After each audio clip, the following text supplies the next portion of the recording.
I was 22 years old attending a Halloween party at my former best friend Nick's house, who died of a heroin overdose in 2013 before his death. He would throw big Halloween parties every year at his house as his parents routinely flew to New York every year to attend their own friend's party. He was always a big Halloween freak, so the whole house was littered with truly horrifying props that we all knew Nick spent way too much money on. He even put up giant walls of cardboard and covered them with wallpapers to create a haunted maze of sorts. I want to keep this story PG-13 rated, so I'll skip the weed, beer, LSD, and sex and get right to the part where things got bad. I'll admit, we weren't in our right minds. None of us were.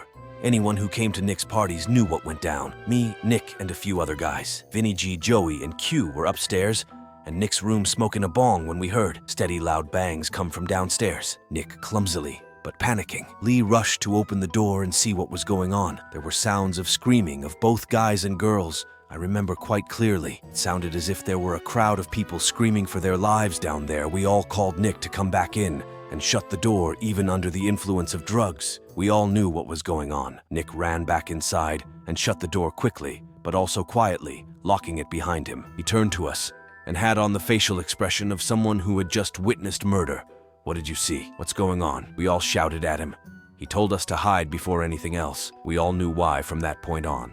We didn't ask questions. Nick hit the lights and hid in the closet with Joey, while I hid under the bed with Q and Vinny. G hid in the storage box. We could hear the blasting music from downstairs. Turn-off followed by a grown man screaming at everyone to shut up. One unfortunate girl let out a scream of shock and fear, and after another bang, silence. Man started shouting at everyone again, but personally, I couldn't hear it too well, and I certainly as hell wouldn't remember exactly what he was shouting.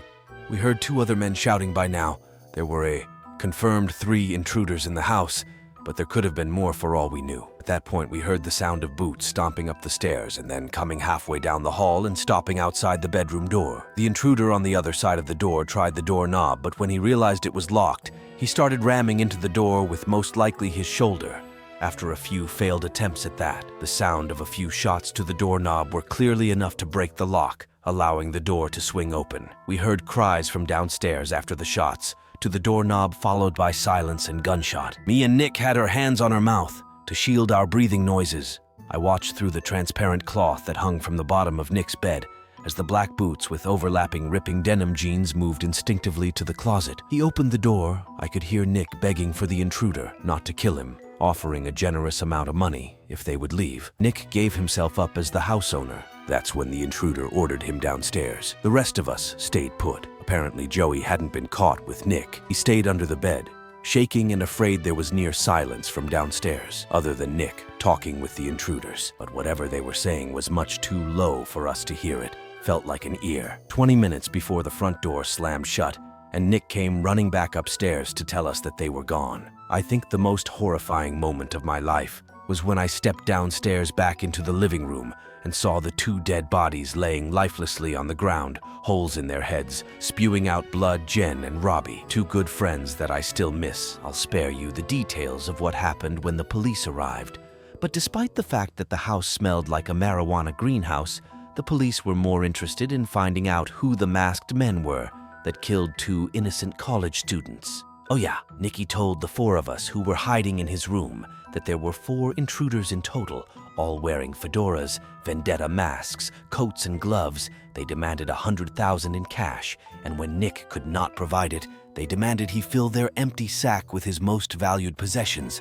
All the partygoers held hostage in the room were also forced to throw their wallets into the sack, where they would be shot after the incident.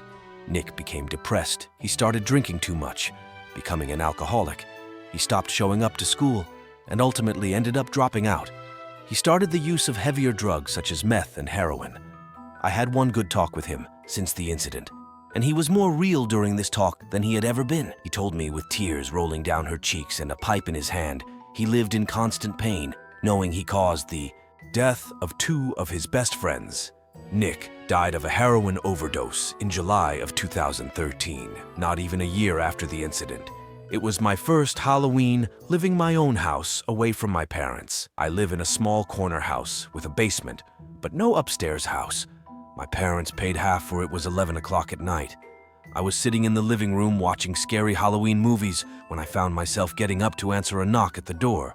But then I stopped and thought, who could be at the door at 11 p.m.? Surely there were no more trick-or-treaters out. I had a pretty good feeling. It was a late night Halloween ding-dong ditcher. So I gave it a second, then I shot a glance to the porch through the window. They were gone already. Yup, ding-dong ditcher Z. I sat back down, not thinking twice about it. And again, knocking at the front door. Get lost, I yelled. I was not in the mood for punky kids. They ignored my demands and started pounding. Now not just knocking. I was pissed now and leapt up and swung the door open. That one was there once again. I slipped on my shoes and headed outside to begin searching the bushes for the kids. There was nobody in sight. Not in the bushes, not behind my car, not across the street. I was done answering. I didn't want to feed into their fun anymore.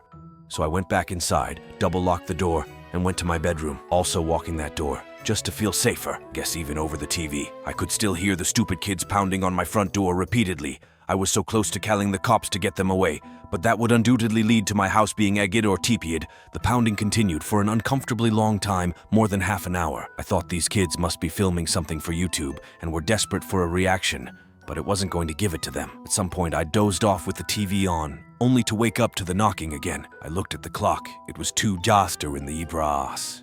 Morning. How could those kids still be at it? I thought I turned the TV off and sat up with my ears open for a few moments. My heart completely stopped as I realized that knocking was not at my front door, but rather at my bedroom door. I jumped out of bed, looking around my room like a madman for something to use as a weapon. They knew I was awake now. They were trying.